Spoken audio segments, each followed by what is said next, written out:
So this election has left some deep divisions in the United States, even within families. So we want to check in now with a couple from North Carolina we first met a few weeks ago. It's a lot more chill than January 6th, isn't it? Yeah. How are you? Katie Nicholson introduced us to Tracey Danka from North Carolina. She is a staunch Trump supporter, was at the Capitol on January 6th. Doing this bullshit! Treason! You know what? Yeah, go, run! But her husband of 26 years, Ed, is a Democrat, both choosing to put family ahead of politics. My husband will back me 110% in anything I do.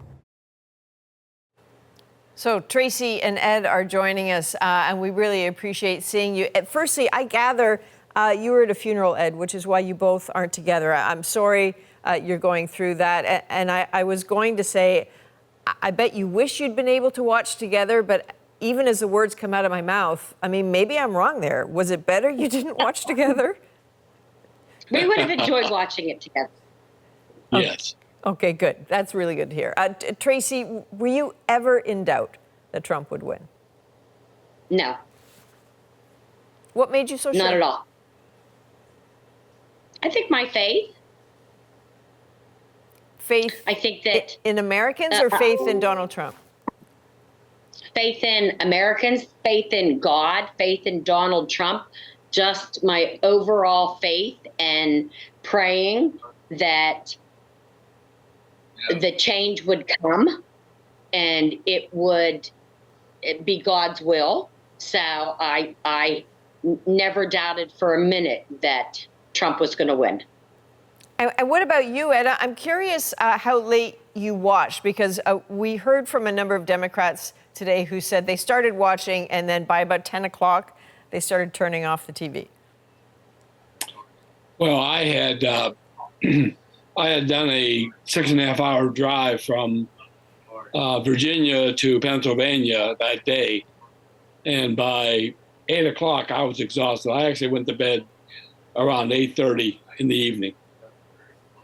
When you went to bed, what did you think the outcome would be? It was the only. I think there were only two states they reported on, and there were only like 11 electoral votes involved in both states. So I had no inkling. But so I presume when you woke up and you found the news, what did you think? What went through you? I thought, I'm hoping that's wrong. I was actually surprised. I was surprised. You were surprised. You know, just listening to you, and I mean, you know, Katie has talked about you both as a couple and how you support each other. I think there may be a lot of lessons in how you conduct your lives as a couple for people. It doesn't matter what country you're in. The political divisions cleave families. How do you do it? Like, how do you have those dinner table Thanksgiving conversations? Like, do you have rules about talking about politics? How do you handle it? No rules. I myself, I tend to avoid. Political conversations strictly for that reason. Not only with my wife, but with people in general. And what about?